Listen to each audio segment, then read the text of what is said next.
घर और किचन में काम आने वाली कुछ बहुत ही कमाल की ट्रिक्स आज मैं आपके साथ शेयर करूंगी, जिससे कि आप बिना दर्द बिना झंझट फेशियल हेयर को रिमूव कर सकते हैं। साथ ही साथ बिना चाकू के सब्जी काटने का बहुत ही कमाल का तरीका आपके साथ शेयर करने वाली हूँ। आपको वीडियो बहुत पसंद आएगी।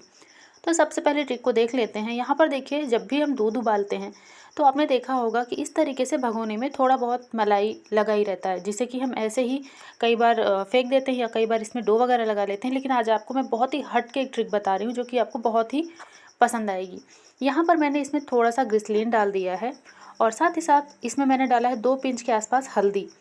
2 चम्मच भर के डाल रही हूँ गेहूं का आटा। गेहूं का आटा छान के लीजिए, बारीक होना चाहिए, इस बात का ध्यान रखिएगा।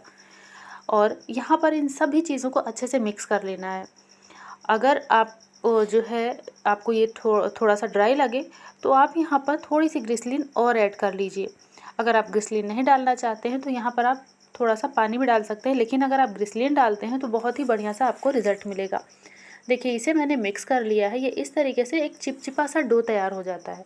अब इसका यूज़ मैं आपको बताऊं तो ये देखिए, सबसे पहले तो मैं इसे निकाल ले रही हूँ और यहाँ पर इसका यूज़ आप कई तरीके से ले सकते हैं। जैसे कि जो बच्चे होते हैं उनके बॉडी पे आपने देखा होगा हेयर होते हैं छोटे छोटे से, तो इस तरीके से जब आप उनके बॉडी पे इसे रोल करेंगे, घुमाएंगे, तो धीरे धीरे करके 10 से 15 दिन के अंदर आप देखेंगे कि उनके सारे ही छोटे छोटे हेयर्स निकल जाएंगे।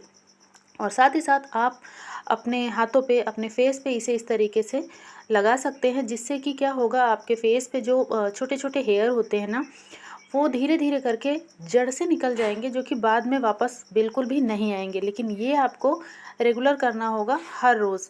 तो आप देखेंगे कि ज़्यादा नहीं, 7 से 8 दिन में, 10 दिन में आपके जो फेस के हेयर हैं, जो फेशियल हेयर होते हैं, वो बिल्कुल से निकल जाएंगे। साथ ही साथ आपकी स्किन जो है वो बहुत ही बढ़िया सी ग्लो करेगी और जो स्किन में सिकुड़न आ जाती है वो भी बहुत ही बढ़िया तरीके से टाइट हो जाएगी। मतलब आपकी जो स्किन है ना, बहुत ही बढ़िया रहेगी। क्योंकि पहले के ज़माने के लोग वैक्स वगैरह नहीं करते थे। आप सभी को पता है कि इस तरीके से ही वो घर की होम रेमेडी यूज़ करते थे। और आपने देखा होगा कि जो पहले हमारी दादी नानी हुआ करती थी, उनकी जो स्किन थी वो बहुत ही ज़्यादा हेल्दी रहती थी। साथ ही साथ वो बहुत ही ज़्यादा सुंदर भी दिखते थे। तो यही ट्रिक अगर आप यूज़ करते हैं तो बिना 1 रुपया खर्च किए, बिना दर्द के, बिना किसी केमिकल वाली क्रीम वगैरह के, आप अपने फेस को, अपने हाथों को बहुत सुंदर बना सकते हैं। लेकिन ये आपको रेगुलर बेस पे करना होता है। मतलब रोज़ ही अगर आप करेंगे तो आपको बहुत बढ़िया रिजल्ट मिलेगा। तो इस तरीके से पहले मैंने हल्का सा पानी लगाते हुए इसको अपने हाथों पर फैलाया, फिर सूखा आटा हल्का सा लेना है और इसको हल्के हल्के हाथों से रब करके निकाल देना है। तो आप रिजल्ट खुद ही देख पा रहे हैं। ये वाला हाथ देखिए और ये वाला हाथ देखिए, आपको ग्लो दिख रहा होगा। अभी मैं आपको धुल कर भी दिखाऊंगी, जिससे कि आपको बहुत ही अच्छे तरीके से ये समझ में आएगा। और मुझे लगता है कि आप समझ गए होंगे और आज के बाद आप इस रेमेडी को ज़रूर से यूज़ करेंगे, क्योंकि इसमें कोई भी केमिकल नहीं है, ना ही कोई खर्च है। आप इसे बड़े बच्चे या बुजुर्ग किसी के ऊपर भी अप्लाई कर सकते हैं। बहुत ही बढ़िया रिजल्ट मिलेगा इसका, किसी भी तरीके का कोई नुकसान नहीं है। ये देखिए, हाथों को मैंने धुलकर भी आपको दिखा दिया। अब देख लेते हैं अगली ट्रिक। तो यहाँ पर देखिए, मैंने ली है पायल और साथ में मैंने लिए कुछ आइस क्यूब्स। तो यहाँ पर कुछ आइस क्यूब्स को मैं इस तरीके से इकट्ठा कर ले रही हूँ और 2 आइस क्यूब्स को साइड में रख दे रही हूँ। सेम इसी तरीके से आपको भी करना है। और अब इसके ऊपर मैं रख रही हूँ पायल। तो ये जो पायल है ना, ये प्योर चांदी की पायल है। और आपको भी इसी तरीके से बर्फ़ के ऊपर पायल को घुमाते हुए, फैलाते हुए रख देना है, जैसे कि आप देख पा रहे हैं वीडियो में।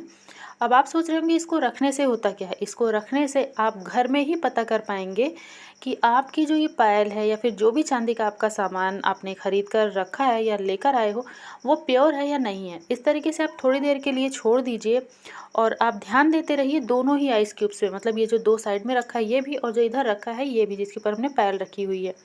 कुछ देर के लिए आप ऐसे ही छोड़ दीजिए।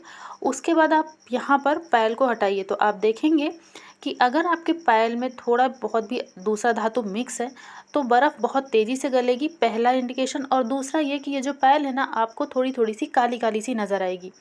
तो क्योंकि यहाँ पर ये बिल्कुल प्योर चांदी है तो ये बिल्कुल भी काली नहीं पड़ी है, जैसे मैंने रखा था बिल्कुल वैसे ही है ये। तो इससे आप घर में ही प्योरिटी पता कर सकते हैं चांदी की। और आप आइस के ऊपर भी ध्यान दे दीजिए। जो हमने 2 साइड में रखे थे वो देखिए, और ये सारे देख लीजिए आप। इस तरीके से ये बिल्कुल भी नहीं गला है, मतलब दोनों ही सेम है। और इस तरीके से देखिए, मैं इसके ऊपर रब कर रही हूँ, फिर भी पायल बिल्कुल भी काली नहीं हो रही है।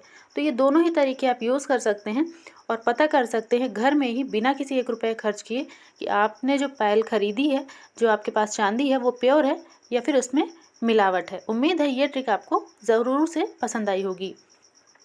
अब देख लेते हैं अगली ट्रिक। तो इस तरीके से देखिए, यहाँ पर मैं आपको गाजर छील कर दिखा रही हूँ। तो ये जो गाजर है हम पिलर से भी छील सकते हैं, चाकू से भी छील सकते हैं, ऐसा नहीं है, आप सभी को पता है और सभी छीलते काटते भी हैं।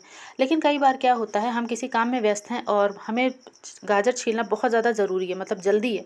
तो आप बच्चे को दे सकते हैं, इस तरीके से ग्लास दे दीजिए और गाजर दे दीजिए, वो बहुत सारी गाजर मिनटों में छील सकते हैं। और अगर आपको भी जल्दी हो तो चाकू और पिलर को साइड में रखते हुए आप इस तरीके से मोटी धार वाली ग्लास का यूज़ करते हुए गाजर को फटाफट से छील सकते हैं। ये देखिए, ये जो जड़ वाला पार्ट होता है ना, चाकू और पिलर से छीलने पर भी नहीं जाता है, लेकिन जब आप ग्लास से छीलेंगे और इस तरीके से उलट करके ग्लास मतलब कि गाजर को छीलेंगे तो यहाँ पर जो फंसा हुआ रहता है ना जड़, वो पूरा का पूरा निकल जाएगा। रेशा जो होता है वो पूरा निकल जाएगा और गाजर आपकी बहुत ही बढ़िया तरीके से छील पाएंगे बिना नुकसान के। मतलब इसका जो छिलका है वो बहुत ही पतला पतला सा निकलता है, आप देख पा रहे हैं। और इससे आपका जो काम है बहुत ही आसान हो जाता है, हाथों में लगने का डर भी ख़त्म हो जाता है। और अगर आप कहीं व्यस्त हैं तो ये काम आप अपने बच्चों से भी करा सकते हैं, जो कि बहुत ही फटाफट से होता है। आपका टाइम भी बचता है और आपका काम भी आसान हो जाता है। और अगर आप ये पास से देखें तो आपको खुद ही समझ में आ रहा होगा कि गाजर कितनी बढ़िया से छीली है।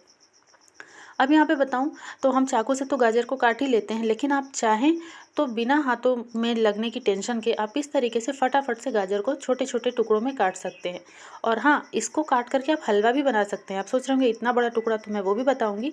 आप सिर्फ ग्लास की मदद से ही गाजर को बहुत बारीक कर सकते हैं, इतना कि आपको इसे ग्रेट करने की ज़रूरत नहीं पड़ेगी।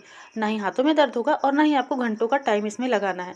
बस इस तरीके से गाजर को काट लीजिए और फिर ग्लास को इस तरीके से गाजर के ऊपर थोड़ी देर के लिए चला दीजिए। तो जितना बारीक आप करना चाहते हैं उतना बारीक आप गाजर का पीस कर सकते हैं और फिर आराम से इसको यूज़ कर सकते हैं, बना सकते हैं। इससे कोई भी रेसिपी बहुत जल्दी बनेगी और बहुत ही जल्दी आपको मतलब कि काटने में भी बहुत ही ज़्यादा आसानी होगी। उम्मीद करती हूँ ये छोटी सी ट्रिक आपको काफ़ी ज़्यादा पसंद आई होगी। अब देख लेते हैं अगली ट्रिक। तो ये देखिए, यहाँ पर मैं कैमरा ऑन करना भूल गई थी, लेकिन पत्ता गोभी का एक बड़ा फूल लेकर मैंने इस तरीके से इसे काट लिया था। आप जब इस ट्रिक को यूज़ करेंगे तो आपको खुद से ही रिजल्ट पता चलेगा। स्टार्टिंग में जब आप पत्ता गोभी के फूल को कट करेंगे तो थोड़ा एक दो बार दिक्कत होगी, मतलब ग्लास उसमें लगने पे। उसके बाद आप फटाफट से ही पूरे पत्ता गोभी को काट पाएंगे। ये देखिए, मैंने कितनी जल्दी पत्ता गोभी को काट लिया। और अभी ये देखिए, ये थोड़ा मैंने इसको रफली काटा है और यहाँ पर इसी ग्लास की मदद से आप इस तरीके से पत्ता गोभी के ऊपर चलाते जाएंगे तो आप ना जो काम आधे घंटे में या 10 मिनट में करने वाले थे वो काम आपका मुश्किल से 1 से 2 मिनट में हो जाएगा। जितनी महीन, जितनी बारीक आपको चाहिए यहाँ पर ये सब्ज़ी, उतनी मतलब कि बारीक और महीन आप इसे काट सकते हैं। ये देखिए, आप पहले देख लीजिए और अभी देख लीजिए। तो इस तरीके से मैं पूरी ही पत्ता गोभी को बहुत ही बारीक काट लूँगी, जैसे कि मोमो वगैरह में भरने के लिए चाहिए होता है ना, बिल्कुल महीन सब्ज़ी जिसे हम ग्रेट करते हैं। तो ग्रेट करना छोड़ दीजिए और इस तरीके से आप ग्लास की मदद से काट करके तैयार कर सकते हैं। उम्मीद करती हूँ ये छोटी सी ट्रिक आपको बहुत ही पसंद आएगी। इनमें से सबसे ज़्यादा आपको कौन सी ट्रिक पसंद आई है, कमेंट बॉक्स में ज़रूर बताइएगा। एक छोटी सी रिक्वेस्ट है, अगर आपको वीडियो ज़रा सी भी पसंद आई तो लाइक शेयर सब्सक्राइब ज़रूर कर लीजिए।